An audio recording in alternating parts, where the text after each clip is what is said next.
Bienvenue, bonsoir à toutes et à tous. Je ne sais pas s'il y avait tous, mais de toute façon, il y a Aymeric. Donc, bonsoir à tous et à toutes à cette conférence spéciale sur le Theta Healing, donc il va être dispensé par Aymeric Chicot.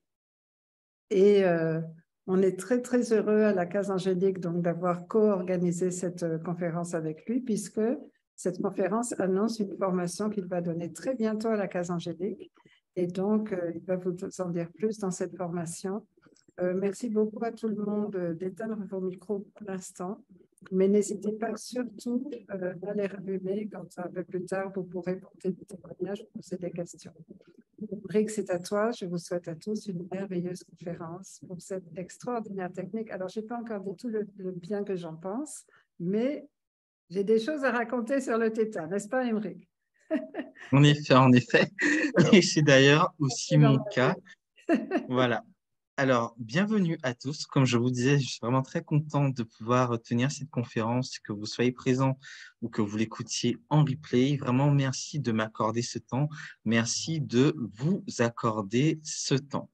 Alors, avant de rentrer précisément dans le fonctionnement du Theta Healing et ce que ça va pouvoir faire pour vous dans vos vies de façon concrète, je vais très brièvement vous parler un peu de moi et de finalement, mais vraiment brièvement, parce que la version longue, elle est vraiment longue. Donc, on va le faire brièvement pour que vous compreniez quel est le cheminement, quel est le processus, ou quels sont les processus par lesquels je suis passé qui m'ont permis de voir où étaient mes limites et comment en fait les transformer, les transmuter grâce au Theta Healing. Alors, début de vie très classique. Je suis né dans une famille antillaise, à un petit bourg en Guadeloupe. J'ai grandi dans une famille catholique et ça peut être assez étonnant pour certaines personnes, mais j'ai toujours été très épris de tout ce qui avait trait au catéchisme. Parce que l'on étudiait la vie du Christ, on étudiait la Bible, et dedans, on avait des valeurs fondamentales chrétiennes, telles que la charité chrétienne, la miséricorde, le pardon, l'amour de son prochain, vouloir faire le bien autour de soi. Et quand j'étais enfant, c'était vraiment des valeurs très, très fortes qui résonnaient à l'intérieur de moi et qui me donnaient envie, une fois plus grande, de pouvoir devenir une bonne personne. Mais en grandissant vers l'âge de 12-13 ans, je me suis rendu compte que il y avait une sorte de fossé entre les principes qui m'étaient inculqués et le comportement des personnes qui me faisaient cours, justement. J'ai pu me rendre compte que, en fonction de si les catéchistes étaient à l'église ou à l'extérieur, le comportement n'était pas le même, et de même qu'elle nous disait qu'il ne fallait pas dire du mal d'autres personnes, etc., etc., mais parfois ça arrivait que je les surprenne justement à dire du mal d'une autre personne qui était dans l'église. Donc très tôt, ça m'a quand même interpellé cette dichotomie, cette séparation, cette opposition entre l'idéal, alors je ne sais pas si tout le monde m'entend bien, mais j'espère que c'est le cas, entre l'idéal et puis finalement comment les choses fonctionnent dans le concret. Et du coup, j'ai un peu pris mes distances. Et un an après, je suis tombé par concours de circonstances sur un livre qui a changé ma vie, qui s'appelle Pouvoir illimité et qui a été écrit par Anthony Robbins. Alors, à ce moment-là, j'ai 14 ans, je suis aux classes de troisième au collège Félix Éboué de Petit-Bourg, en Guadeloupe. Et le développement personnel, j'en avais jamais entendu parler. Et à travers la lecture de cet ouvrage, c'est comme si les murs qu'il y avait dans mon esprit avaient sauté et ça a été pour moi l'ouverture vers quelque chose de différent de tout ce que je connaissais.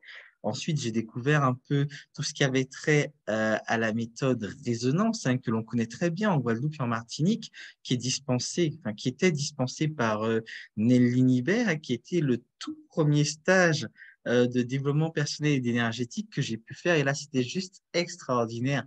Je me trouvais dans une pièce à l'hôtel Salaco qui était remplie de personnes venues apprendre comment faire de la visualisation, comment rentrer en état de relaxation alpha, comment activer son intuition, comment contrôler et interpréter ses rêves, comment utiliser le gant anesthésique. Je pense que parmi vous, il y en a quelques-uns qui ont dû passer par cette école-là parce que c'était vraiment le truc incontournable en Guadeloupe pour toutes les personnes qui étaient à la recherche. Et il y a une bibliographie qui a été fournie donc, j'ai commencé à dévorer un peu euh, j'ai commencé à Pouvoir illimité de Anthony Robbins. Donc, du coup, j'ai commencé à un peu faire un à un, lire un à un tous les livres qui étaient dans cette liste, qu'il s'agisse de Maître de l'argent d'Annick Nenert, qu'il s'agisse du Mémoire d'homme de Dieu d'Og Mandino, ou de tous les livres du docteur Wendier, ou alors des livres d'Emmett Fox, ou alors Le jeu de la vie, ou le pardon est une baguette magique de Florence Kowalski. Vraiment tous ces livres qui sont de très, très grands classiques m'ont énormément apporté et vraiment, je les dévorais encore et encore et beaucoup de choses se passaient dans ma vie.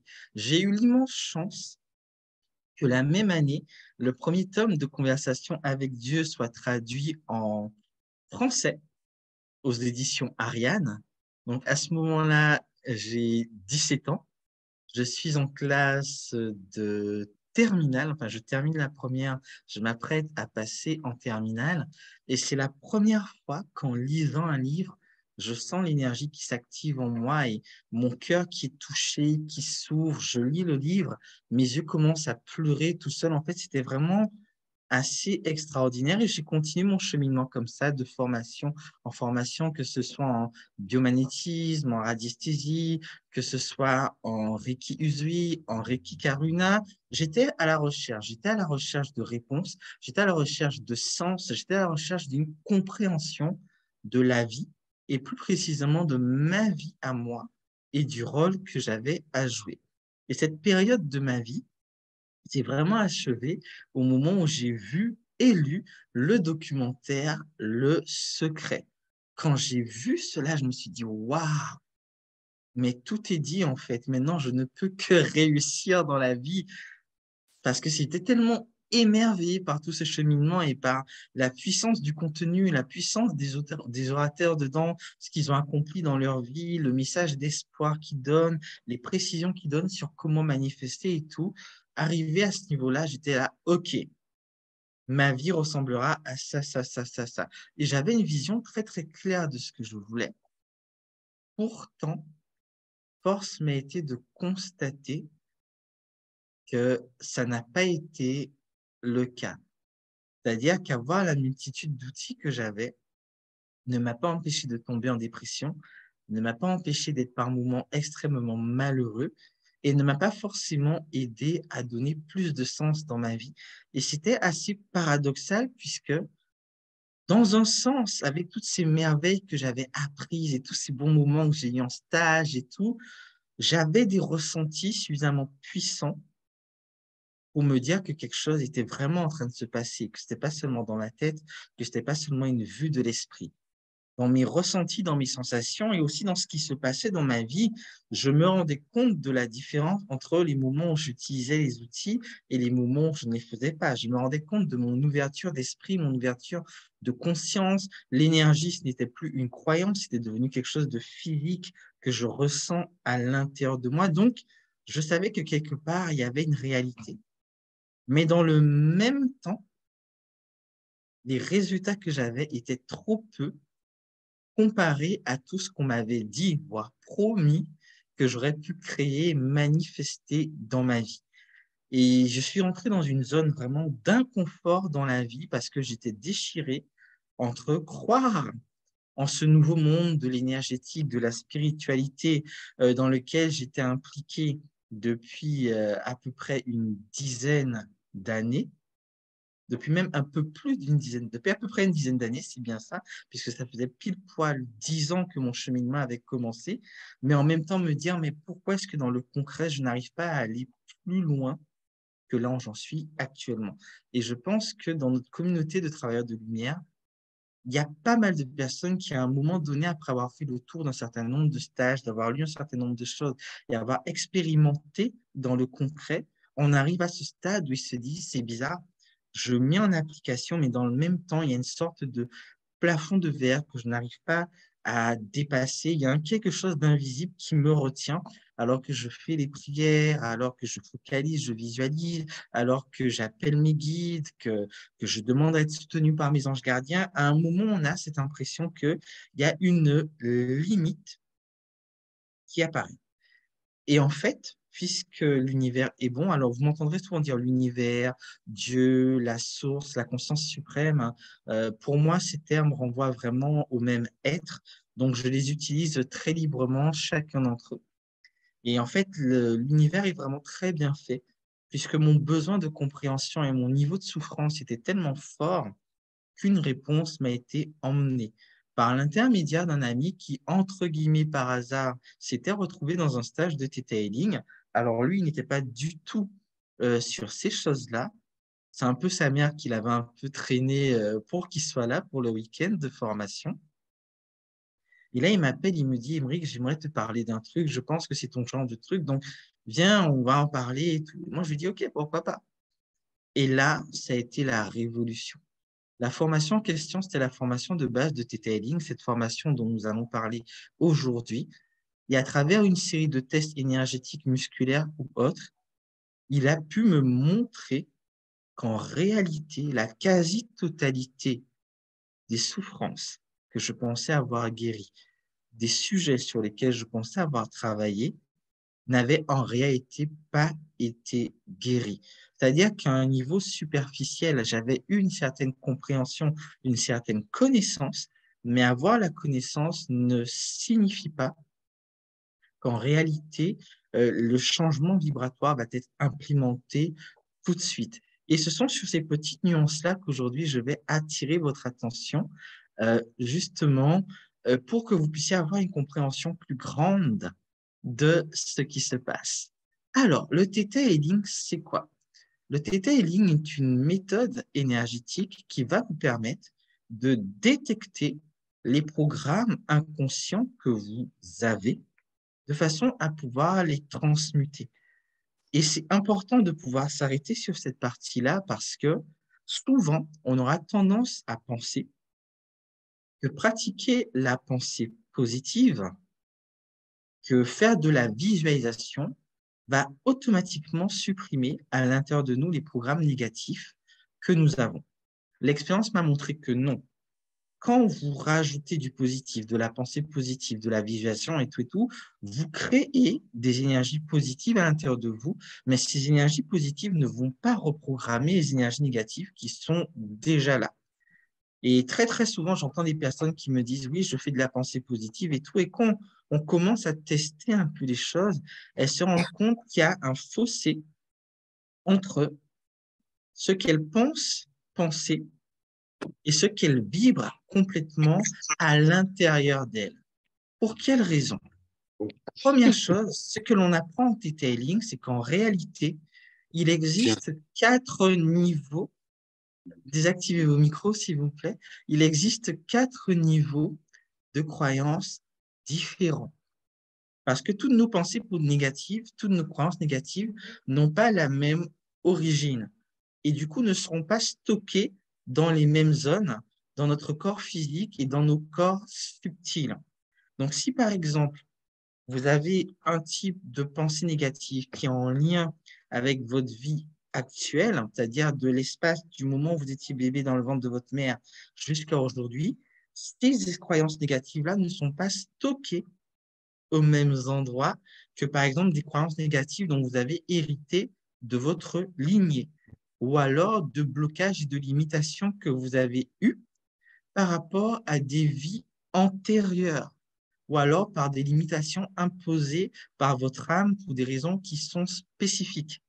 Donc, ça peut devenir un petit peu technique là, mais j'ai vraiment essayé de simplifier au maximum, ce qui veut dire que, en réalité, non seulement toutes ces croyances ne sont pas stockées aux mêmes endroits, et que si vous n'êtes pas au courant de ces différents niveaux d'existence, vous ne pouvez pas en fait interagir dessus, mais en fait toutes les fréquences énergétiques et toutes les méthodes ne touchent pas chacun de ces espaces, de ces niveaux de croyances.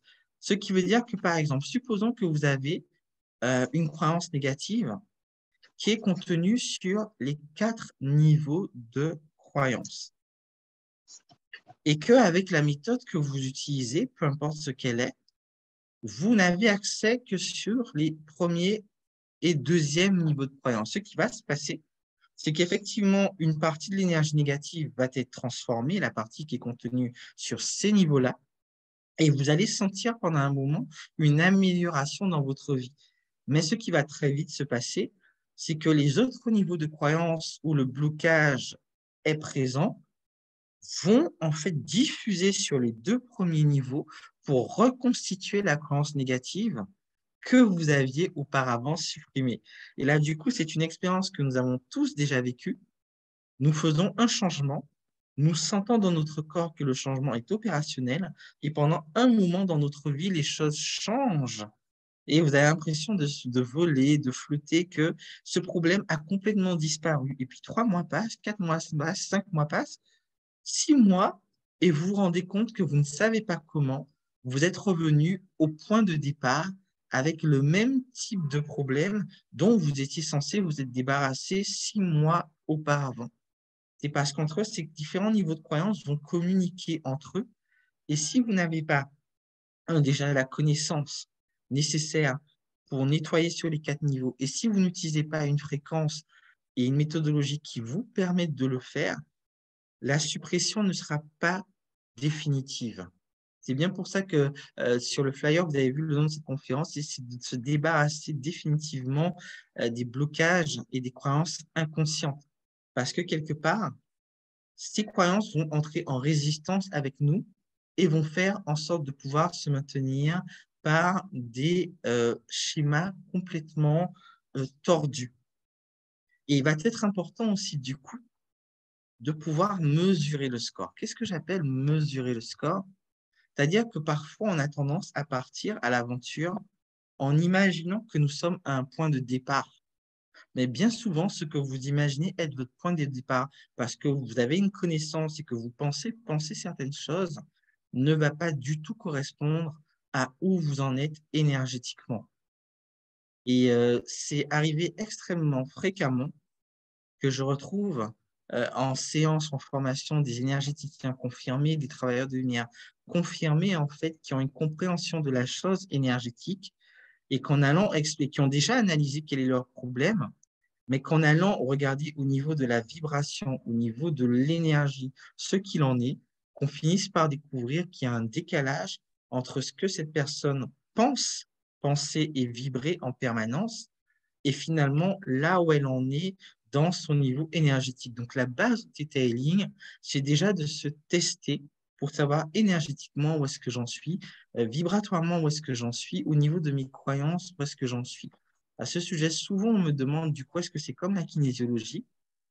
Ce qu'il y a de commun avec la kinésiologie, c'est le principe du test musculaire, mais qui va être utilisé différemment et du coup, ce que vous appelez correction parfois en kinésiologie, en theta healing, c'est pas exactement la même chose. Il y a un protocole de connexion particulier à la source qui va nous permettre, en rentrant dans une certaine fréquence, de pouvoir faire les reprogrammations sur tous les niveaux où cela s'avère nécessaire. Donc là, c'est un peu le tableau que je voulais vous dresser pour comprendre un peu tout ce qui a trait aux 4 niveaux de croyance. Et du coup, je vais vous donner un ou deux exemples pour que vous puissiez euh, comprendre comment cela peut se passer et comprendre également comment est-ce que parfois on peut penser avoir dépassé certaines choses et se rendre compte que finalement ces choses sont toujours présentes à l'intérieur de nous. Donc, un exemple qui me vient, c'est un exemple dont je parle assez régulièrement, parce que ça a été l'une de mes toutes premières séances professionnelles, hein, donc c'était aux alentours de 2012, quand j'ai commencé vraiment à prendre le Theta Healing en main. C'est une personne qui était venue consulter parce qu'elle avait des difficultés relationnelles avec ses collègues. Et à ce moment-là, elle avait pas loin de la quarantaine. Je dis l'âge parce que ça aurait une importance par rapport à la fin.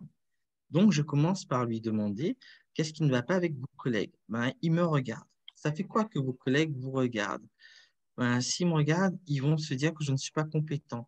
Ils vont me juger. Ça fait quoi qu'ils vous jugent? Ils vont se dire que je ne suis pas compétente. Ça ferait quoi qu'ils pensent ça? Donc, là, la personne, elle est dans l'énergie et moi, je pose des questions.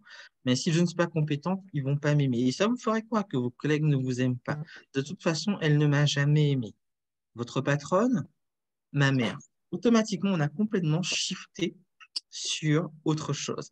Et là, cette personne entend sa remontée d'elle. Je vois dans ses yeux qui sont complètement écarquillés, qu'elle ne sait pas d'où est-ce que c'est sorti, mais en tout cas, elle l'a entendu, elle l'a dit. Et là, du coup, je lui demande de me parler de son rapport à sa mère.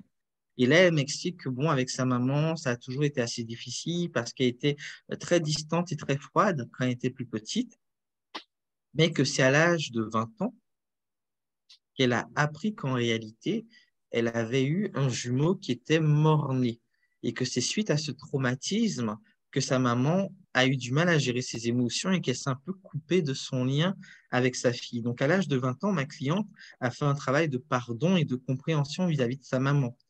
Mais plus de 15 ans après, au moment où la séance a eu lieu, quand on teste ma mère me hait, ça fait oui. Je suis indigne d'être aimé, ça fait également oui. Et là, elle est vraiment très surprise parce qu'elle me dit, mais je ne pense pas ça. Effectivement, consciemment, elle ne pense pas ça. Mais énergétiquement, elle le vibre en permanence toute la journée. Et par conséquent, la loi de l'attraction ne peut pas lui donner autre chose que des expériences qui vont venir valider cette croyance. Et ça, c'est quelque chose que je retrouve très souvent chez les personnes qui ont pour but d'avoir une relation, d'avoir la relation avec leur âme sœur, d'avoir cette relation extraordinaire, lumineuse, nourrissante, motivante et tout et tout. Ces personnes ont une idée très claire de ce qu'elles veulent et elles me disent qu'elles visualisent quotidiennement que cela arrive et c'est OK. Quand je commence à tester, je veux être en couple avec mon âme sœur, ça va donner non. Il est bon pour moi d'être en couple avec mon âme sœur, ça va donner non. Il est dangereux pour moi d'être en couple avec mon âme sœur, ça va donner non. Je veux être en couple, ça va également donner non. Donc la personne a l'impression de vouloir avoir cette relation, mais dans le même temps, elle vibre complètement l'opposé de ce qu'elle veut.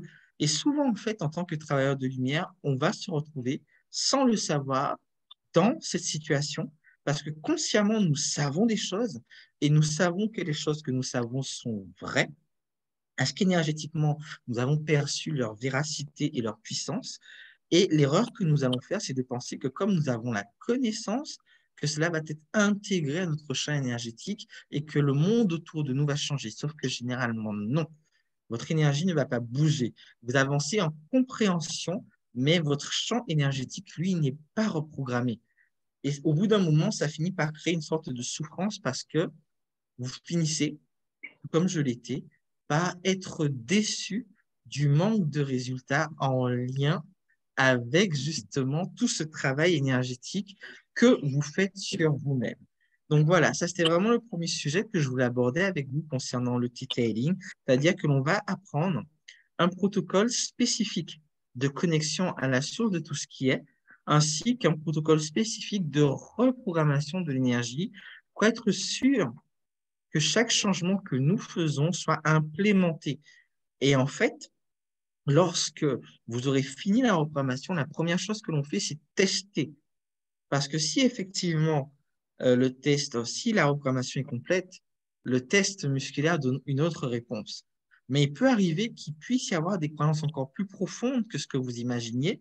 Et à ce moment-là, la reprogrammation n'a pas fonctionné. Et ça nous indique qu'en fait, on n'a pas abordé le problème sous le bon angle ou qu'il y a des aspects du problème que l'on n'a pas encore perçus qui nécessitent d'être mis en lumière. Donc, hop, on va repartir pour une recherche de croyances jusqu'au moment où on finira par trouver l'élément précis qu'il faut pouvoir transformer. Bien. La deuxième chose que je voulais aborder avec vous toujours, si vous avez des questions, n'hésitez pas à les noter sur un papier à côté de vous. On fera une session de questions-réponses tout à la fin. Le deuxième aspect que je voulais aborder et qui me paraît très, très important, c'est l'aspect du libre arbitre et qui en fait fera suite du coup à celui des 4 niveaux de croyance. Pourquoi? Il m'est arrivé un nombre incalculable de fois de voir, d'entendre des personnes me dire j'avais tel projet qui me tenait vraiment à cœur et que je voulais réaliser, mais finalement, ce n'est pas arrivé, donc c'est que l'univers ne voulait pas. Et en réalité, c'est un peu plus complexe que ça. l'univers ne peut pas vous donner quelque chose qui n'est pas en adéquation avec votre vibration. Si vous avez un super projet, que vous avez une idée très claire de ce que vous voulez, mais que inconsciemment vous vous considérez comme étant soit pas suffisamment fort, soit étant indigne, soit dans l'incapacité de recevoir, en fait, vous ne pourrez jamais manifester et mener ce projet à terme. Comme je vous disais, il m'est arrivé un nombre incalculable de fois de travailler avec des personnes qui me disent, voilà, moi, ce que j'aurais aimé faire, c'est ça, mais bon, je pense que ça va pas marcher parce que depuis le temps, ça devait marcher, etc. Quand je commence à tester, la personne se rend compte qu'en fait, plus de 90% de son énergie est en opposition avec la manifestation de ce qu'elle veut vraiment. Et au début, ça peut être un peu choquant pour vous de vous rendre compte que vous pensiez que vous étiez en accord et aligné sur le projet, mais qu'en fait, votre énergie ne l'était pas du tout, du tout, du tout. Et souvent, les gens, ils écarquillent les yeux, se disent, mais je sens l'élan à l'intérieur de moi. Je veux, oui, vous voulez, mentalement, consciemment, vous voulez, mais votre conscience est un fragment de vous. C'est vraiment la plus petite partie. Votre inconscient, vos mémoires transgénérationnelles, vos mémoires de vie antérieure, tout ça, c'est ça qui prend véritablement la place. Et du coup, souvent, les gens vont baisser les bras en se disant, si telle chose ne s'est pas produite, c'est que l'univers ne voulait pas, qu'il y a mieux qui m'attend et tout et tout. Bien souvent, c'est pas que l'univers ne veut pas, c'est que là où vous en êtes énergétiquement ne permet pas que vous puissiez créer cela dans votre vie. Quand vous apprenez comment utiliser le Theta Healing, comment débusquer ce qui peut bloquer au niveau de la manifestation pour justement, si vous avez un projet qui vous tient à cœur, vérifier toutes vos croyances par rapport à ce projet, par rapport à votre capacité à réaliser ce projet, par rapport à votre capacité à recevoir ce projet, par rapport à votre capacité à accepter ce projet, à ce moment-là, vous transformez votre énergie de façon totale et vous permettez que cela arrive. Alors souvent, on a tendance à penser que c'est Dieu qui ne voulait pas nous donner, que c'est la source qui ne voulait pas. En fait, en réalité, la source, elle est déjà en train de nous donner, c'est nous qui fermons la porte et nous fermons la porte sans nous rendre compte que nous sommes en train de la fermer. Nous fermons la porte parce que nous avons le sentiment que nous sommes ouverts à. Mais ça, c'est juste dans notre tête parce qu'énergétiquement, c'est un autre signal que nous envoyons. Et quand vous regardez ou que vous lisez Le Secret, je pense que l'accent n'est pas assez mis sur le fait que nos pensées ne sont pas uniquement nos pensées conscientes. Nos pensées ne sont pas que les pensées que nous savons que nous avons. Nos pensées sont surtout toutes ces pensées et énergies qui sont à l'intérieur de nous et dont nous ne sommes absolument pas conscients. Ça représente la plus grande partie de toutes nos pensées. Et c'est cette partie-là qui, énergétiquement, en fait, va nous porter préjudice quand nous essayons de manifester quelque chose qui, énergétiquement, ne nous est pas encore permis. Donc, vraiment, le but du Theta Healing, ça va être, quelque part, de davantage prendre notre place dans le processus de co-création. Il est vraiment important de comprendre que à chaque ère, l'humanité évolue dans un sens et la compréhension que nous avons du rapport au divin change. Pour ne parler que de la civilisation occidentale, dans les premiers âges de cette ère, on va dire, nous avions un rapport au divin qui était basé sur la peur, sur la soumission. Quand, par exemple, vous regardez dans la Bible et qu'on vous parle du Dieu de l'Ancien Testament, c'est un Dieu vengeur, c'est un Dieu puissant, c'est un Dieu qu'il faut craindre. Et pendant des millénaires, effectivement, nous avons fonctionné comme ça, avec la crainte de Dieu. Puis, il s'est passé un événement à travers l'avènement du Christ, et les règles ont changé. Le Dieu de colère, de justice, de puissance est devenu un Dieu d'amour, de miséricorde et de compassion. Parce qu'à ce moment-là, c'est la compréhension à laquelle s'est ouverte la conscience humaine qui nous a permis de nous rendre compte que le divin, ce n'est pas que l'aspect on doit trembler de peur et se mettre à genoux, mais qu'il y a l'amour, il y a la compassion, il y a prêcher, il y a la bonne nouvelle, etc., etc. Donc, à ce moment-là, nous sommes des brebis qui pouvons obtenir la rédemption de nos péchés, de nos mauvaises actions à travers l'envoyé du Père. Et ça, c'est une compréhension qui permet peut-être de se connecter au divin plus simplement. Actuellement, nous sommes dans une autre phase où nous ne sommes plus dans ce rapport forcément d'être les fils de ou les filles de ou les brebis ou les moutons, etc., où nous avons cette possibilité d'être conscients que dans chacun d'entre nous est implantée une graine du divin, que nous sommes des fragments d'essence divine et que nous portons la création à l'intérieur de nous. Alors, ça n'invalide pas la miséricorde et tout le reste, mais en fait, nous ne sommes plus dans un rôle où on va nous dire quoi faire. Nous sommes dans 100% de responsabilité sur ce que nous voulons créer dans notre vie. C'est-à-dire qu'à aucun moment, l'être divin ne viendra vous dire qu'un de projet que vous avez n'est pas bon. Et ça, souvent, on a du mal à le comprendre parce qu'on a le sentiment que des barrières sont toujours mises et tout et tout. Non, on vous fera savoir si c'est bon pour vous ou pas, mais vous ne recevrez jamais une interdiction de. Et si jamais vous avez un projet, vous ressentez l'élan de le créer, de le manifester et tout, ben, cet élan-là, c'est le divin qui l'a mis. Pourquoi est-ce que Dieu mettrait en vous l'élan de concrétiser votre projet et dans le même temps, vous empêcherait de le concrétiser? Ça n'a pas de sens, en fait. Si l'élan est là et qu'il est d'inspiration divine, en fait, ce qui manque, c'est que votre énergie, vos croyances soient mises au niveau suffisant pour permettre que cela soit réalisé. Donc, il est important dans cette ère de la co-création de comprendre, en fait, que l'univers attend de nous plus de responsabilité. C'est-à-dire ne pas être dans l'attente qu'ils nous disent va à gauche, va à droite, fais ceci, fais cela, mais que nous puissions prendre la responsabilité de dire voilà, je veux créer une vie avec plus de joie, plus d'amour, plus de lumière. Qu'est-ce que tu me proposes? Et à ce moment-là, vous avez les réponses qui arrivent.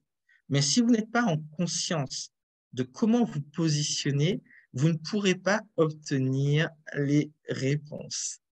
Voilà, donc cette partie-là, c'était vraiment la deuxième chose que je voulais qu'on voit pour comprendre, pour vous aider à avoir des éléments sur qu'est-ce qui en réalité bloque votre manifestation, qu'il s'agisse de la relation, qu'il s'agisse de l'amour, qu'il s'agisse de la santé, peu importe le sujet sur lequel vous êtes, en fait, qu'est-ce qui bloque votre manifestation et du coup, quelle est la posture attendue pour pouvoir créer une vie avec davantage de conscience, de paix et de joie. Et nous allons du coup rentrer dans la troisième partie que j'estimais importante par rapport à ce que l'on peut trouver dans cette formation Theta Healing. On va parler des énergies positives et des énergies négatives. C'est quelque chose qui m'a assez souvent interpellé de voir à quel point nous, travailleurs de lumière, nous sommes sensibles aux énergies négatives. Et quand vous regardez bien, en fait, souvent, quand vous écoutez des travailleurs de lumière en train de discuter entre eux, ils vont vous dire, ah, j'étais à tel endroit, ouh là là, les énergies étaient lourdes, j'ai senti qu'il y avait des entités, ou alors j'ai fait un soin et tout, mais oh là là, cette personne, elle était chargée et tout et tout. Et souvent, en fait, euh, ces personnes seront à la recherche de prières de protection, de pierres de protection, de rituels avant le soin, de ceci, de cela, pour justement se débarrasser des énergies négatives. Et en fait, il faut comprendre ce qui est en train de se passer à ce niveau-là. Pendant très longtemps, le curseur de l'énergie majoritaire sur la planète était axé sur une prédominance des énergies négatives, l'énergie de peur, de haine, de domination. Et l'une des choses qui faisait que les êtres de conscience se savaient conscients, c'est qu'ils avaient cette capacité de perception des énergies. Et en fait, au fur et à mesure des millénaires, ça s'est tellement imprimé à l'intérieur de nous qu'on a commencé inconsciemment à considérer comme étant naturel. On a commencé à considérer comme étant naturel que nous ayons une perception surdéveloppée des énergies négatives au point que cela puisse nous rendre malades. Et souvent, nous allons avoir l'impression que c'est notre nature de travailleur de lumière qui fait ça, Alors que non, en fait, inconsciemment, nous nous sommes programmés pour que les énergies négatives nous submergent par rapport aux énergies dans la conscience collective humaine, par rapport à l'histoire aussi de l'humanité. De facto, nous partons à ce niveau-là et nous avons l'impression que c'est comme ça que les choses fonctionnent et qu'à moins d'avoir les bonnes pierres, les bonnes prières, les bons rituels, les bonnes protections, on ne peut pas se débarrasser de ça. Et en fait, c'est faux. C'est faux. Ça, je le vois tout le temps, tout le temps, tout le temps en Theta Healing. Il y a juste deux commandes en particulier à faire pour définitivement arrêter de vous sentir submergé. Que ce soit par les énergies négatives, que ce soit par les énergies des entités, ça peut être fini en moins d'une dizaine de minutes. Et ça, ce sont des choses que j'ai faites aussi un nombre incalculable de fois. Des personnes qui étaient tellement embarrassées par ça dans leur vie, qui me disaient qu'elles n'en pouvaient plus tout le temps de ressentir les énergies, d'être submergées et tout et tout. Il a fallu deux commandes, un claquement de doigts, moins de 10 minutes et des années de souffrance s'envolaient. Mais ça, en fait, il faut savoir comment le faire et il faut aussi avoir la compréhension que ce n'est pas normal que vous puissiez vous sentir submergé par des énergies négatives, que vous êtes en train de faire un relation avec quelqu'un et que les énergies négatives qui étaient à l'intérieur d'elle puissent vous submerger, ce n'est pas normal. Que vous alliez dans une pièce et que vous vous sentiez super mal parce qu'il y a des entités, ce n'est pas normal. Si nous portons vraiment l'essence divine à l'intérieur de nous, normalement, quand vous posez votre main sur la personne, ce sont ces énergies négatives qui sont submergées et qui s'en vont. Si vous êtes vraiment des fragments d'essence divine, quand vous entrez dans une pièce, dans un endroit où il y a des entités ou autres, ces entités-là devraient fuir parce que votre énergie et votre lumière sont trop puissantes. Ce n'est pas normal que ce soit vous qui vous sentiez envahi et embêté par ces énergies-là. Et le problème, c'est que de facto, par défaut, nous sommes programmés pour que les énergies négatives aient ce pouvoir sur nous. Donc, en fait, je vais vous montrer tout simplement comment transformer tout ça pour pouvoir vous libérer. Et là, vous avez complètement inversé les choses. Plus jamais dans votre vie, vous vous sentirez embarrassé par le fait de ressentir des énergies qui ne sont pas la bienvenue pour vous. Plus jamais, en fait, vous ne vous sentirez envahi par des entités et des êtres qui n'ont pas à être là où vous êtes. Et vous n'aurez même pas besoin de les combattre. Elles vont automatiquement fuir parce qu'elles ne pourront tout simplement pas se maintenir en présence de l'énergie que vous allez devenir. Donc vraiment, les points que je voulais vous présenter aujourd'hui, très succinctement, hein, parce que c'est juste 1 heure de conférence, c'est comprendre qu'il existe différents niveaux de croyances.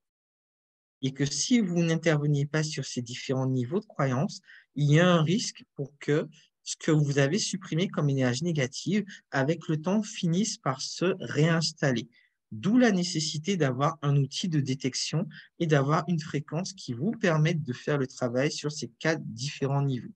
Comprendre par rapport à la notion de libre arbitre, qu'est-ce qu'il est véritablement attendu de nous actuellement et comprendre que quand quelque chose pour lequel vous avez un désir ardent, un élan du cœur ne se manifeste pas, c'est qu'en réalité, c'est dans votre énergie, c'est dans vos croyances inconscientes que se trouve le problème. Ce n'est pas que l'univers ne veut pas vous donner, c'est juste que vos croyances inconscientes ne vous autorisent pas à manifester, recevoir et accepter.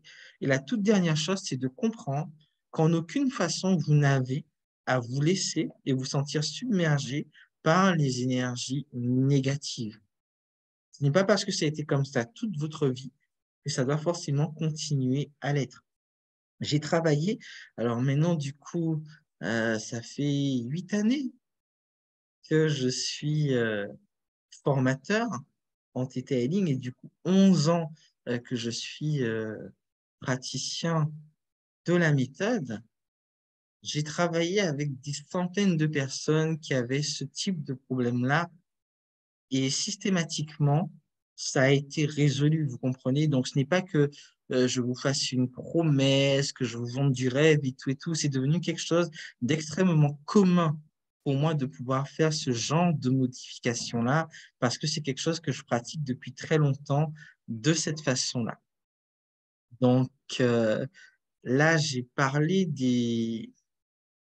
les trois principaux points que je voulais soulever. J'espère que ça n'a pas été trop technique pour vous, hein. Mais justement, on va ouvrir les micros, hein. Si jamais vous avez des questions par rapport à des points que j'ai pu aborder, ben, c'est avec plaisir que je vous répondrai. Est-ce qu'il y a des questions?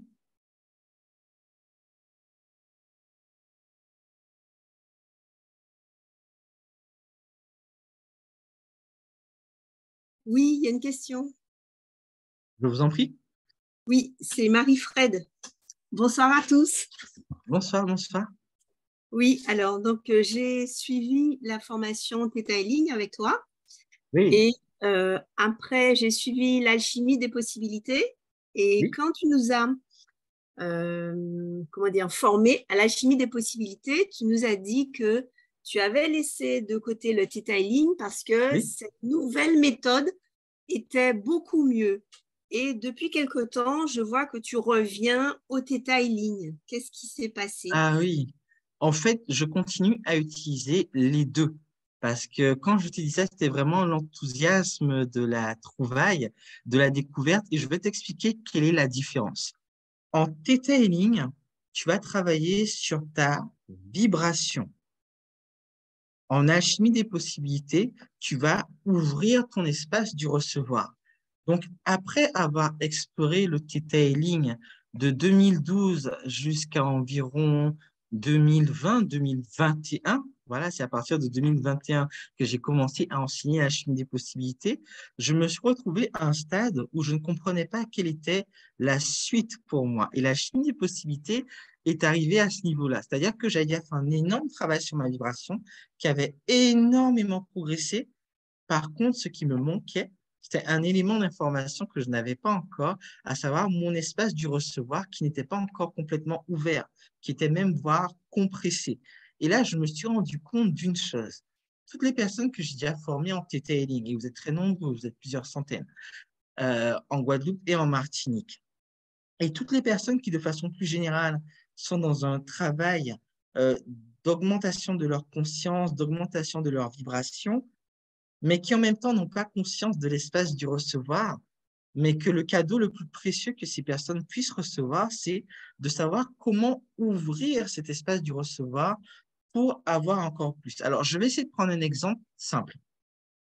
Imaginez que vous avez une vibration qui est à 1000 unités, mais que votre espace du recevoir est ouvert à seulement 10%. Ça veut dire que vous pouvez recevoir 10% de vos 1000 unités de manifestation. Donc, ça revient à 100. Donc, si vous travaillez en Theta Healing, vos 1000 unités, vous les faites passer à 10 000. Votre espace du recevoir étant toujours à 10%, sur les 10 000, du coup, vous allez être à 1000. C'est une belle progression, mais il manque encore quelque chose. En ouvrant l'espace du recevoir, vous permettez d'arriver à 100% de recevoir et du coup de manifester pleinement dans votre vie les 10 000 unités en question. C'est un peu technique. Est-ce que tout le monde arrive à suivre? Mais toujours, Marie-Fred? En fait, tu veux dire que en fait, les deux ateliers, les deux méthodes sont complémentaires. Complètement. Et par exemple, reprenons l'exemple dans le début. Tu as 1000 unités de manifestation.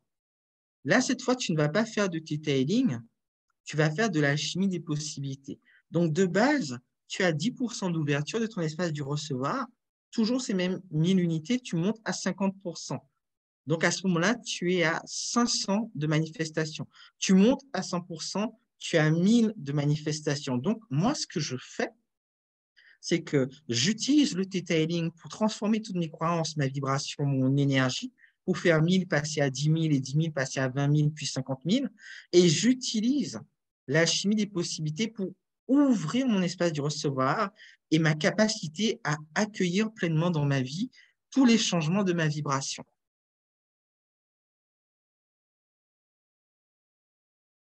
Est-ce que C'est j'ai bon. répondu à ta Oui, oui, question? oui, oui, oui, tu as répondu, oui. Merci. Je t'en prie. Merci pour la question et de m'avoir permis de clarifier tout ça. Est-ce qu'il y a d'autres questions?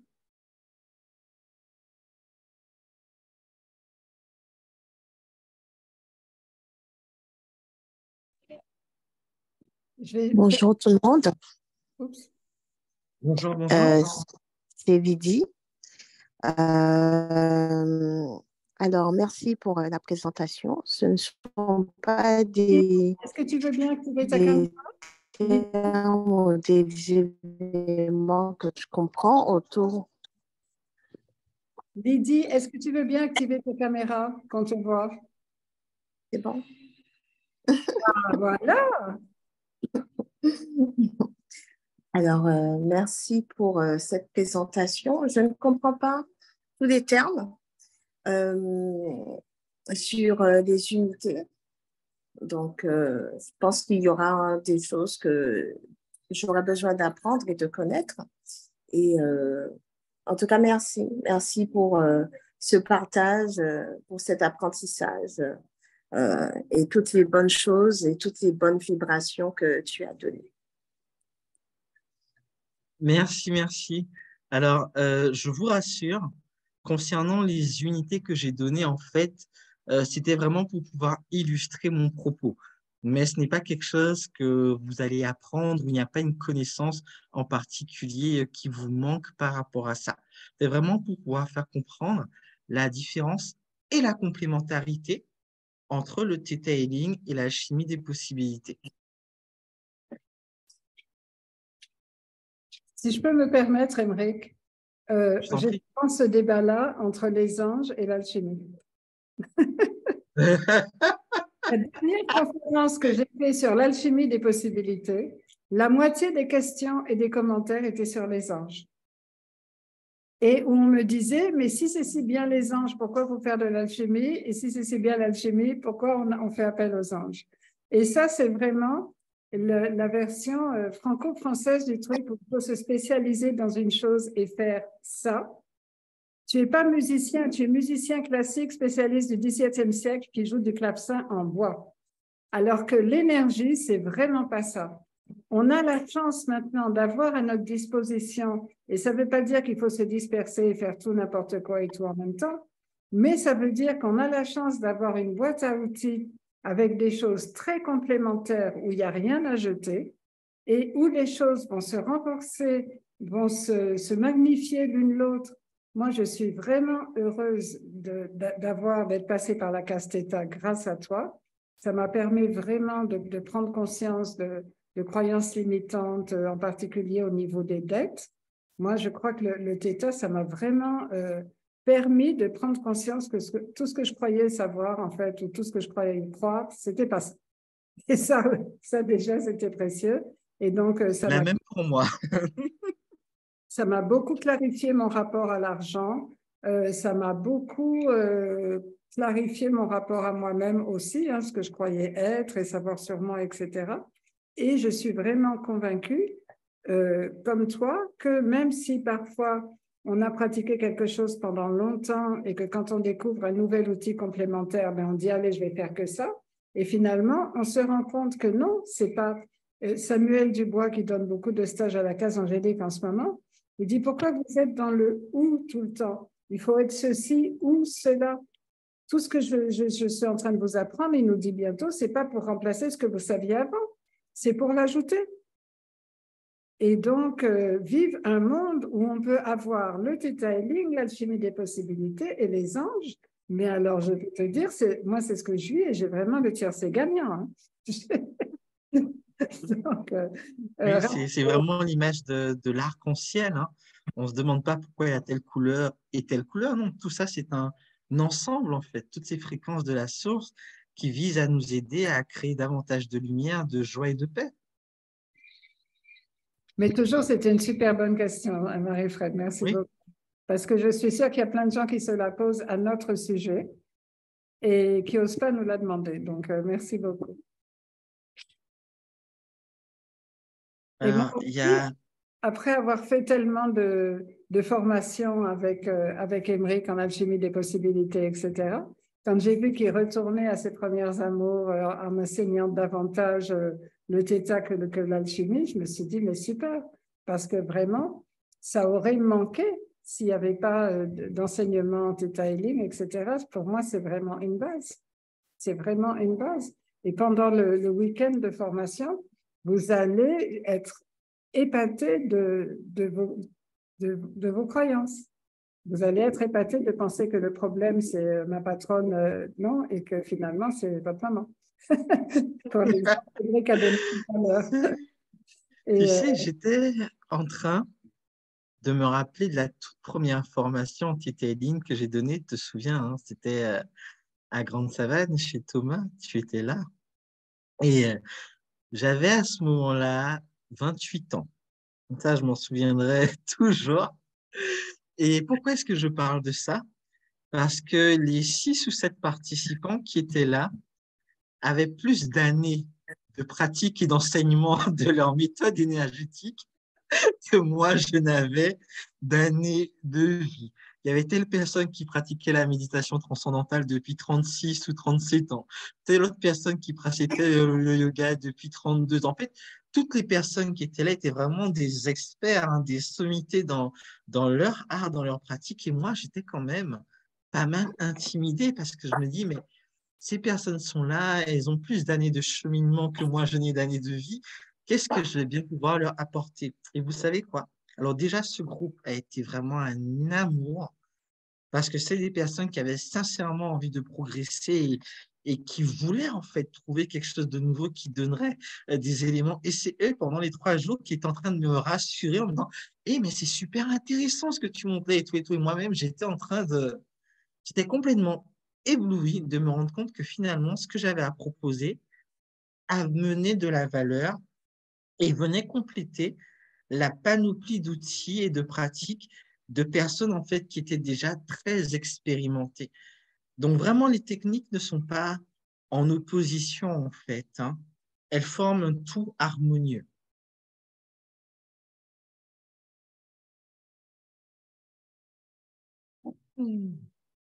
Est-ce qu'il y avait d'autres questions? Ou peut-être est-ce qu'il y a des personnes parmi vous qui ont déjà fait la formation en Theta Healing et qui aimeraient témoigner un petit peu de ce qu'on vit pendant ces 3 jours-là?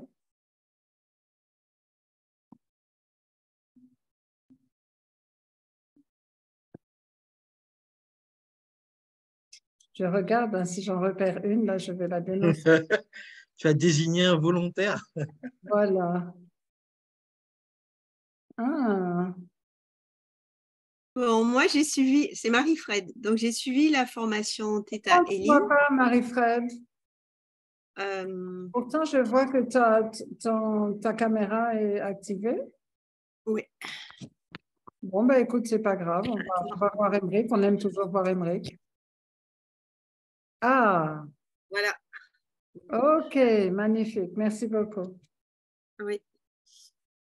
Donc, j'ai suivi la formation Theta Healing et puis j'ai été happée par mon quotidien, mon toin-toin, et j'ai mis un peu ça de côté. Après, j'ai fait l'alchimie des possibilités. Pareil, j'ai pas pratiqué.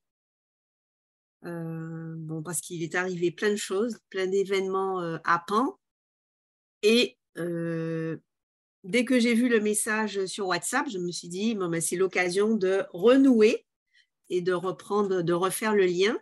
Et j'ai une question. Est-ce qu'il y a des personnes, Emmerich, qui ont suivi le Theta Healing et qui sont revenues pour resuivre exactement la même formation? Alors, Parce oui. qu'elles l'avaient abandonné, parce qu'elles avaient laissé de côté ou qu'elles n'avaient pas bien compris la première fois, ou pour Oui. d'autres raisons, hein. Alors, oui et oui, mais en fait, il y a plusieurs choses qui jouent à ce niveau-là. Mais Leïla va pouvoir nous en parler tout à l'heure parce que la formation de base, elle a dû la faire 3 ou 4 fois, à moins que ce soit 4 ou 5 fois. Et moi aussi, n'est-ce Alors, pas? Et moi aussi. et toi aussi. Alors, la formation Theta Healing que je faisais il y a encore quelques années, avant ma coupure avec la chimie des possibilités, et la formation Theta Healing que je propose maintenant, ce ne sont pas les mêmes formations parce que j'ai énormément grandi, j'ai énormément mûri et il y a des compréhensions que je n'avais pas encore puisque j'ai suivi des formations supplémentaires qui m'ont permis de comprendre des données que je n'avais pas encore. Donc, dans les exemples, dans l'énergie, dans la manière dont je vais aborder les choses, en fait, ce n'est plus du tout la même formation. Et effectivement, des personnes qui ont pu faire avant, et puis des personnes qui ont repris avec moi il y a 1 an, quand j'ai recommencé à faire les formations detailing, me disent, mais c'est vraiment la même formation? Oui et non, c'est toujours la formation de base. Les techniques qui sont dans votre manuel sont toujours les mêmes, mais ce qui a changé, en fait, c'est moi. Et dans la mesure où j'ai beaucoup plus d'accomplissement maintenant et beaucoup plus de compréhension des choses, dans l'énergie, en fait, ça se ressent. Dans les démonstrations que je vais faire, ça se ressent. Dans les choses dont j'ai pu être témoin et dont je vais parler, que je vais partager, ça se ressent aussi. Donc, d'un côté, il y a moi qui change. D'un autre côté, il y a vous aussi qui changez par rapport à ce qui se passe dans vos vies. Et quand, du coup, tous ces changements-là se rencontrent, tu te rends compte que, ah ben non, la formation, elle a changé parce qu'elle va te toucher différemment. Il y a un autre élément très important qui a changé, c'est la Terre. La vibration de la Terre a complètement changé. Et la façon dont vous allez pouvoir vous ouvrir aux informations maintenant, et pas juste aux informations, mais aux expériences, ça ne sera pas du tout la même chose. Les raisons pour lesquelles, Marie-Fred, tu t'es laissée happer par des choses et que tu n'as pas poursuivi, que ce soit le Theta Healing ou l'alchimie, et qu'en même temps, tu sais qu'il y avait quand même des bonnes choses dedans parce que tu as envie du coup d'y retourner. Toi aussi, tu as changé, le monde a changé, Émeric a changé, et la case angélique a changé. Il y a un chaman qui n'était pas venu depuis très longtemps à la case angélique, et quand il est venu visiter il y a quelques jours, là, il m'a dit, mais qu'est-ce qui s'est passé ici? Qu'est-ce que l'énergie a encore augmenté? Donc, tu vois, ça fait au moins 4 éléments qui ont changé. Et moi, pour avoir fait plusieurs formations en Theta Healing, que je fais vraiment par gourmandise, hein, parce que c'est même pas quelque chose que j'enseigne, mais c'est tellement extraordinaire ce qui se passe pendant ces 3 jours. Et je peux vous dire que le groupe qui est là aussi, c'est une conscience collective qui va donner d'autres questionnements, d'autres problématiques, d'autres choses. En plus, Émeric, il est très généreux, donc il nous fait des téléchargements, etc., mais qui sont toujours en lien avec le groupe. Donc, ce qu'il va faire dans cette formation-là, ce n'est pas forcément ce qu'il fera la semaine suivante avec un autre groupe. Donc, il y a tous ces éléments-là qui font que nous, on encourage aussi bien en alchimie des possibilités qu'en Theta Healing à faire des révisions régulièrement. Et même nous, en tant que formateurs de l'une ou l'autre méthode, on va aussi se reformer régulièrement parce que sinon, au bout d'un moment, le truc, il est rassis, quoi. C'est important de se reformer régulièrement et de se mettre à jour.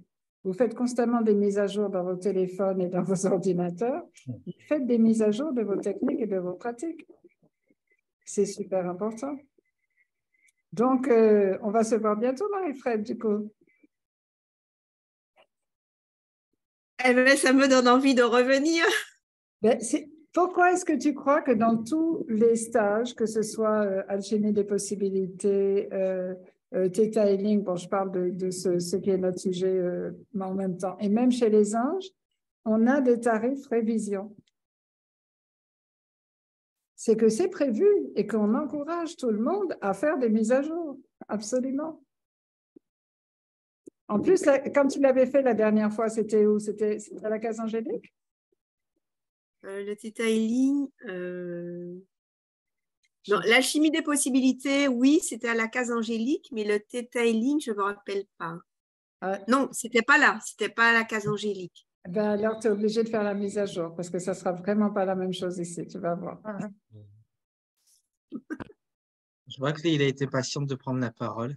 Ah, chouette. Merci Marie-Fred pour tes questions. Et à vendredi. À bientôt.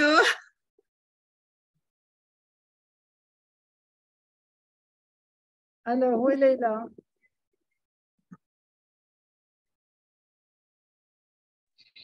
Bonsoir.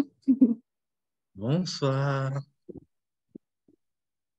Alors, je sais pas, je sais plus exactement c'était quelle question concernant refaire le detailing. Moi, la première fois que j'ai fait la formation, j'ai pas vraiment utilisé les mois qui ont suivi. Donc, 6 mois après, j'ai refait la formation. Et là, c'était juste, waouh, quoi. Je redécouvrais le detailing. Et du coup, après, j'ai fait 2 ou 3 autres formations parce que, bon, ça rend accro l'énergie du week-end. Mais les transformations, les téléchargements qu'on reçoit, etc., c'est vraiment intéressant. Et ça change à chaque formation, en fait. Donc, à chaque formation, il y a des choses qui remontent, qui s'enlèvent, qui évoluent. Donc, voilà, ça donne envie de venir à chaque formation, en fait.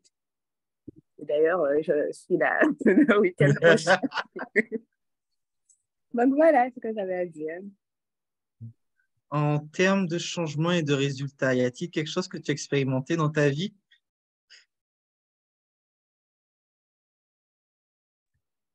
Après, ça sera Anna. Ben, il y a eu plein de changements dans plein de domaines de vie. Je ne peux pas exactement expliquer, mais enfin, moi-même, je sens que je change, quoi, que j'évolue, je ne suis plus la même personne. Ça, il y a du changement, quoi. Une évolution positive, plus, et qui me permet de devenir encore plus qui je veux être. Voilà. Génial. Merci, merci. J'ai cru que tu faisais partie de ces gens qui, après les séances, leur téléphone n'arrête pas de sonner pour des demandes de rendez-vous et qui ensuite me font des audios par «J'ai trop de clients, comment est-ce qu'on diminue ça?» Ça, c'est les séances personnelles avec toi, ça. Ah oui, effectivement. Je te remercie pour ton retour. Anna, tu voulais dire quelque chose? Oui, bonsoir. Alors moi, le detailing, j'avoue que mon premier stage, bon, après, c'était un peu difficile de faire. Après, quand j'ai fait la révision, là, j'ai bien compris un peu comment ça fonctionnait. Et j'avoue que je l'utilise tous les jours. Pratiquement tous les jours, au coucher, au réveil, au travail. Et j'ai vraiment fait l'expérience sous la maladie. Ah oui, parce que j'avais un abcès au ventre. Et c'est vrai que bon, je suis partie par la foi aller voir mon fils et tout. Mais je faisais tout le temps le tétaïli, mais vraiment avec acharnement. Avec acharnement. Et un moment où j'ai commencé vraiment à me sentir mieux, j'ai posé la question à mon corps en lui demandant, est-ce qu'il y aurait toujours des traces de la maladie? Et mon corps m'a dit non, qu'il n'y avait plus rien. Et ça a été confirmé par les médecins après. Donc, donc j'encourage. Énergétique. Oui, et j'encourage vraiment à utiliser le tétali. Moi, je l'utilise pour tout. Quelle que soit la recherche, quel que soit le truc. Si bien que des fois, mon fils me dit, maman, tu peux arrêter. Ça y est, on a trouvé.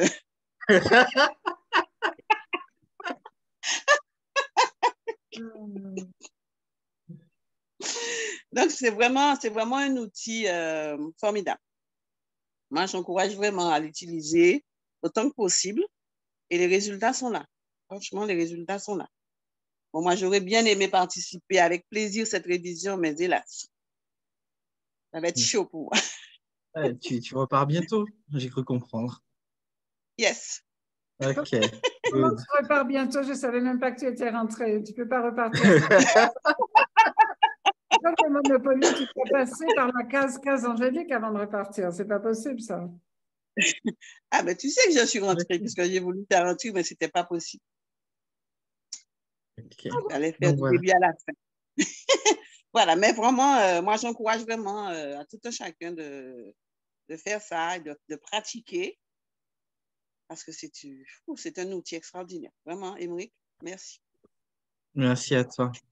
Alors, la grande chance qu'on a, c'est que pour ceux qui veulent rencontrer ou tester des choses avec Émeric, il sera demain soir à la case Angélique, à l'Angel Party. Et donc, il va, bon, pas refaire la conférence de ce soir, hein, puisqu'on aura déjà eu toute l'Angel Party avant, mais toujours, il va nous faire... Qu'est-ce que tu vas faire demain soir, Emmerich? Dis-nous tout, donne-nous... Oh, alors, je me posais bien la question de qu'est-ce qui pourrait être intéressant comme démonstration. Et en fait, je vais tester les vœux et les différents serments qui peuvent être faits et qui vont nous bloquer par rapport au projet que l'on a actuellement. Et c'est quelque chose que je ferai en individuel dans la salle des anges. Wow! OK. Ouais, ouais, voilà. Tester les vœux et suppression des vœux aussi. Mhm. Alors, donne-nous des exemples de vœux limitants. Alors, les exemples de vœux, ça peut être vœux de pauvreté, vœux de célibat, vœux d'abstinence, vœux de chasteté, vœux de silence, vœux de pénitence hein, avec les flagellations, etc. Ça peut être vœux de famine, ça peut être vœux de vengeance, vœux de souffrance. Oui, oui. Parce qu'en fait, le principe des vœux, c'est quand vous faites une promesse à l'Éternel à un moment donné dans votre vie ou dans vos vies passées, vous faites une promesse à l'éternel. Le problème, c'est que tous les serments qui sont faits à Dieu vous suivent de vie en vie. Supposons qu'à une époque, vous avez été moine, que vous avez été dans le clergé et tout, que vous avez fait vœu d'abstinence, vœu de chasteté, vœu de célibat. 5 vies après, vous voulez construire un foyer, trouver le partenaire de vos rêves et tout, avoir des enfants. Mais en fait, ces vœux-là vont vous bloquer parce qu'en fait, ils ne se sont pas arrêtés avec la fin de votre incarnation. Il y a 4 incarnations. Pareil pour tout ce qui a trait aux vœux de pénitence, de souffrance, de famine. C'est-à-dire qu'à une certaine époque, dans certaines parties du monde, on considérait que plus on souffrait, ou plus on était malade, plus grandes les portes du paradis seraient ouvertes pour nous. Donc, il y a des gens qui s'auto-flagellaient, il y a des gens qui avaient un rapport particulier à la maladie et tout et tout. Mais tout ça, en fait, c'est resté, ça fait que maintenant, ils peuvent avoir une constitution qui est très fragile. Pareil pour le vœu de célibat, pareil pour le vœu de souffrance, pareil pour le vœu de pauvreté. Actuellement, vous voulez pouvoir avoir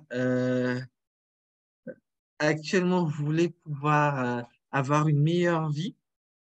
Mais dans le même temps, non seulement vous avez des croyances négatives, mais vous avez des vœux faits à Dieu qui vous interdisent l'aisance financière. C'est le fameux vœu de pauvreté. Donc, en fait, on va un peu explorer quels sont ces vœux pour voir qu'est-ce que vous avez et dans la foulée, on va les supprimer. Donc, tout ça, ça sera demain à l'issue de l'Angel Party. Donc, je me ferai un plaisir de vous rencontrer et qu'on puisse tester ça ensemble. Et dans la salle des anges, hein, Dans la salle des anges, toujours. ça se visite la The salle des place to anges. be. Et justement, donc, alors, pour bien préciser, ne venez pas juste après l'Angel Party pour rencontrer Emmerich. Hein, ça va avec le concept Angel Party. Donc, pour ceux qui ne sont pas encore inscrits, Emmerich, pareil, tu ne viens pas juste après l'Angel Party pour faire les vœux. Tu viens à l'Angel Party. Et je Ah rappelle, oui! le thème de l'Angel Party, c'est l'argent et l'abondance avec les anges. Donc, j'avais remarqué que à partir de fin mai, on a eu un voyage au cœur de l'abondance avec Samuel Dubois. Après ça, on a eu un atelier sur l'abondance la semaine suivante avec Séverine Birota. Là, l'Angel Party, c'est sur l'abondance. Et franchement, on n'a pas fait exprès, mais tout est tombé au même moment. Et quand on a fait la méditation sonore le 4 juin, je regarde et c'est la pleine lune de l'abondance le 4 juin. C'était la pleine lune des récoltes et donc de l'abondance. Donc j'ai dit, décidément, c'est pas par hasard que ce thème est aussi présent. Et donc à l'Angel Party de demain soir, on va étudier, donc étudier c'est beaucoup dire, mais on va parler donc de la vision angélique, alchimique et abrahamique, abrahamix, de l'argent et de l'abondance. Et justement, parmi ces choses qui bloquent l'abondance, le vœu de pauvreté est très, très répandu parmi les travailleurs de lumière, les thérapeutes, etc. Parce que pour la plupart, ce n'est pas notre première vie où on fait ça. Et si on a été moine mendiant dans une vie antérieure, On avait juré de ne jamais toucher l'argent. Vous savez, les moines bouddhistes qui vont de maison en maison pour mendier leur nourriture parce qu'ils ne doivent absolument pas toucher l'argent. Dans cette vie-là, ça coince. Et beaucoup d'entre nous, on a ce vœu-là. Merci à Émeric qui me l'a déprogrammé fort à propos. Ça fait déjà quelques années. Mais c'était très compliqué pour moi. Hein. Compliqué de me faire payer, compliqué de... c'était presque, pour moi, c'était malsain d'être à la fois thérapeute et de demander de l'argent. Donc, il y avait plein de croyances limitantes. Et en plus, j'avais un peu de pauvreté. Donc, j'avais vraiment la totale. Et le nombre de personnes qui sont célibataires ou qui n'arrivent pas à avoir une relation fixe ou une relation suivie ou durable, etc., et qui ont fait pareil ce vœu-là de chasteté, de célibat, ben, je peux vous dire que c'est très compliqué. Et j'en ai eu pas mal parmi mes clientes. Heureusement qu'Émeric était là pour les déprogrammer. Donc, cette séance de dénouage des nœuds et des vœux, là, demain, ça va être vraiment quelque chose. Ben voilà. Je vous remercie toutes et tous pour votre écoute. J'espère que ce que vous avez entendu ce soir, vous allez ressentir profondément à l'intérieur de vous, que ça puisse faire son chemin et qu'on puisse se rencontrer non seulement demain, mais aussi pour le stage. Est-ce que tu peux redonner des informations sur le stage, combien de temps ça dure, les horaires, le coût, comment on paye? Parce qu'on va nous appeler pour nous poser plein de questions. Donc, on vous dit tout maintenant. Maintenant, ah oui, j'oublie toujours. Alors, le stage sera du vendredi 16 au dimanche 18, de 8h30 à 17h. Les 3 jours, c'est même horaire. Bon, alors peut-être que le dimanche, on commencera à 9h parce que c'est dimanche, d'accord. Post-déjeuner, bien sûr, donc vous aurez la possibilité, on va regarder avec Ena, de pouvoir commander vos plats. Le tarif de formation, la participation, elle est à 600 €. Vous avez la possibilité de mensualiser et on fait toujours en sorte que l'argent ne soit jamais un problème. Ce n'est jamais arrivé qu'on refuse quelqu'un dans le monde de nos projets pour manque d'argent. D'accord? Donc, si c'est un problème, sachez que ce n'est pas un problème. Si vraiment vous sentez que vous êtes prêt à faire cette formation, que ça vous appelle, que vous en avez besoin, que c'est le moment, passez à l'action. Appelez-moi, appelez Stéphanie et on regardera ce qui sera possible de faire. L'important étant que vous puissiez être là, que vous puissiez intégrer le contenu et l'énergie et que vous puissiez commencer à vous en servir tout de suite pour transformer votre vie. J'ai une question. Quel est le tarif de révision? Le tarif de révision est de 150 €.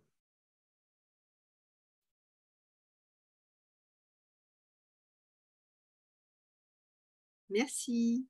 Les places sont limitées ou illimitées? Alors, par expérience, alors là, je suis partagée parce que j'ai toujours cette envie de pouvoir accueillir un maximum de personnes. Par expérience, je sais que quand on est entre 8 et 10, c'est vraiment très, très bien. Donc là, en fait, en termes d'inscription, je prends les personnes qui vont se manifester en premier. Et en ce moment, tu as combien de personnes pour le stage de vendredi prochain? J'en ai 4.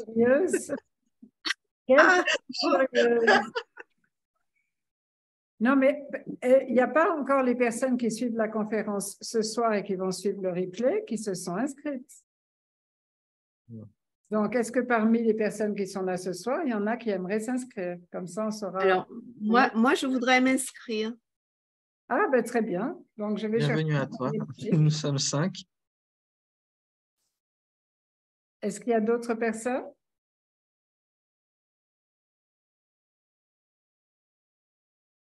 Ok, Yannick. D'accord. Qu'est-ce qu'elle a dit, Yannick? Je suis allée chercher mon cahier magique. On écrive son nom. Première fois? Première fois. Oh, excellent. Yannick, elle est sur une phase ascendante, là, elle est sur une rampe de lancement, comme une fusée. Mais merci, Émeric, ça m'a permis de un peu mieux comprendre. Ah, je t'en prie, c'était fait Et pour. avec l'alchimie des possibilités, c'est un plus, effectivement. Il y a quelqu'un qui a demandé où est la formation. Donc, la formation se déroule à la Case Angélique, à Petit-Bourg. Est-ce que vous connaissez cet endroit? Je pense que oui, si vous êtes sur le Zoom. Anoun a remis l'adresse dans le... Anoun, ma merveilleuse assistante qui se cache, elle a remis l'adresse sur le chat. Donc, Ramasamy, je ne sais pas quel est ton prénom, désolée, mais toujours, tu peux copier l'adresse sur le chat et tu peux aussi m'appeler pour avoir une géolocalisation et un itinéraire précis. Mais c'est dans les Hauts de Petit-Bourg. Tout près de chez Émeric. En plus, on est voisins. C'est trop beau.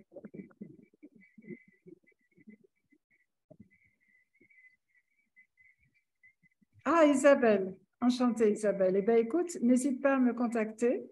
Tu peux m'envoyer un WhatsApp à ce numéro pour que je t'envoie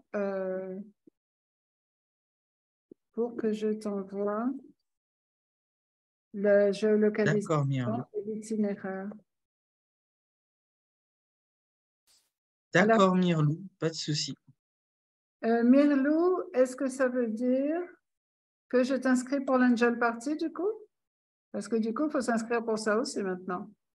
06 90 74 12 51. Isabelle, je t'ai mis mon numéro de téléphone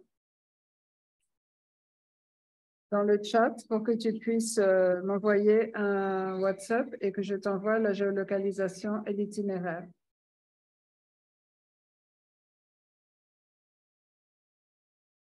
Donc, Myrlou, est-ce que tu peux m'envoyer aussi un mot pour t'inscrire pour l'Angel Party, s'il te plaît, au même numéro que je viens de mettre dans le chat? Est-ce qu'on se connaît, Myrlou? Tu es déjà venu? Est-ce qu'on se connaît? Non, bah, je ne sais pas.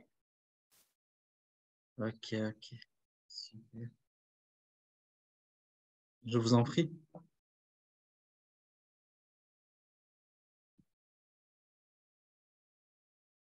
C'était une magnifique conférence, Émeric, comme d'habitude, et j'ai beaucoup aimé toute l'introduction au début où tu parlais des différentes appréhensions du divin, comment on comprend le divin, et ça aussi, c'est tellement en train de changer. Voilà, ça y est, c'est fait. Bonsoir. Bonsoir, Myrlou.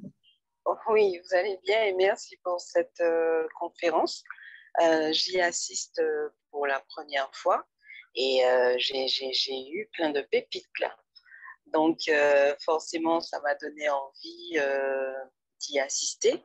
Et donc, je viendrai déjà dans un premier temps à l'Angel Party demain pour découvrir un peu et puis j'en profiterai pour les questions et ça m'aidera à savoir si je m'inscris ou pas pour le séminaire. Voilà. Ok, parfait. Merci d'avoir écouté. Myrlou, tu Merci à m'envoies vous. le contact sur WhatsApp pour que je puisse t'envoyer l'invitation pour l'Angel Party et la géologue. Oui, ça y est, c'est fait. Merci beaucoup.